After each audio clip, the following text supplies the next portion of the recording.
Diago was upset about returning to the dark forest. "I don't want to be here," he said. But Zarin insisted. "My grandfather is the wise one of the forest. He can answer all your questions." With no way back to the Blood Sea, Diago had no choice but to follow her.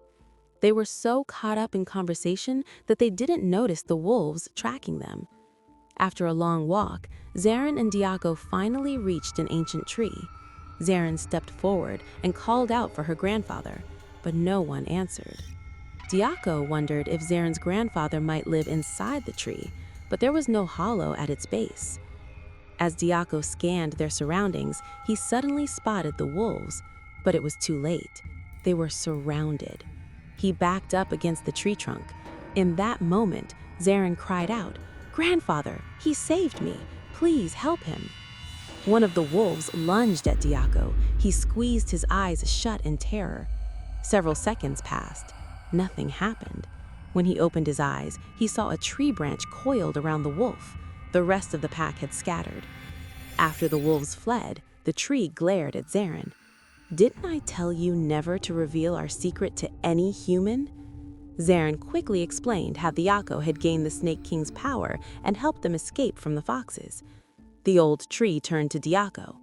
"Then why didn't you use your power to drive away the wolves?" When Diako had no answer, the tree continued. "You saved Zarin from the foxes. I saved you from the wolves. Now leave." But Diako told the old tree about the demons attacking their village and how he'd come with Zarin to learn how to defeat them. The old tree was reluctant to help, but finally agreed to answer his question on one condition. "In 3 days, people from the surrounding villages will make their pilgrimage through this forest. If you can prevent them from coming, I'll provide the guidance you seek. They trample everything in their path, leave trash everywhere, break branches to make fires, and have caused several major forest fires." Diako was shocked to hear that some people visited the dark forest every year. He tried to ask more questions, but the tree refused to answer anything until he completed his mission. He got to work, spending the entire first day piling stones across the pilgrim's road. But when he returned to the tree and reported what he'd done, the tree asked, "Can't they just remove the stones you laid down by yourself and continue on their way?" On the second day, Diako redirected a stream onto the road, flooding it completely.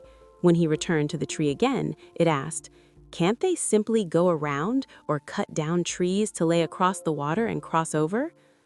On the morning of the third day, an idea came to him. He hid himself, and this time created an illusion of fire that sent the pilgrims back to their village before they could enter the forest. That evening, Diako returned to the tree excitedly and told him what had happened. The tree said, "Tomorrow morning, when they see there's no fire, they'll enter the forest again. Then what?" This time, Zarin protested. "But grandfather, you only said Diako had to stop them from coming, and he did." They argued back and forth until the old tree finally agreed to guide Diako so he could complete his mission properly. The old tree explained that there were 2 types of illusion. The first is showing others an image from your own mind, like you showing people the illusion of a fire.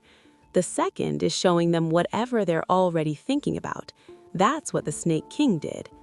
The next morning, Diako left and returned by noon with news that the pilgrims who had entered the forest had turned back midway. Then he asked the old tree, "Now, can you tell me how to save my father?" The tree replied, "I've taught you everything I had to teach. To save your village, you must return to the lady of the forest, the one you met on the first day. She's an unmatched warrior and can help you." Diako hadn't expected this answer. "Zarin said you knew the answer to every question in the world." "Zarin thinks that because I've been able to answer all her questions so far," the tree said. "But no one in this world knows the answer to everything, let alone me, a tree who has never seen anywhere beyond this forest." When he noticed Diako still feared the lady and didn't want to go to her, he asked, "Did you really believe that fox? If the lady wanted to eat you, why would she have protected you?" Zarin agreed to take Diako to the lady. They said goodbye to the old tree and set off. They hadn't gone far when Diako turned back and asked the tree one more question. "How can I tell if someone is telling the truth or lying?" The tree answered, "Experience will teach you that." The two of them walked for a long time until they reached the lady of the forest and saw that Mina was there too. Mina was delighted to see Diako.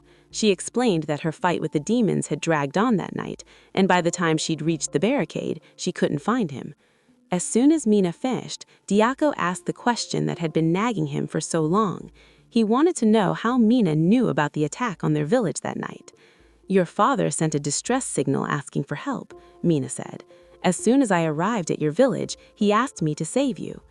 Diako asked in surprise, "Did my father already know you?" Hearing this, Mina fell silent and seemed upset, but she collected herself and said, "Now's not the time for this. The demons are moving in and out of the village. We need to find out what they're planning." They moved closer to the village and saw the demons taking several children with them.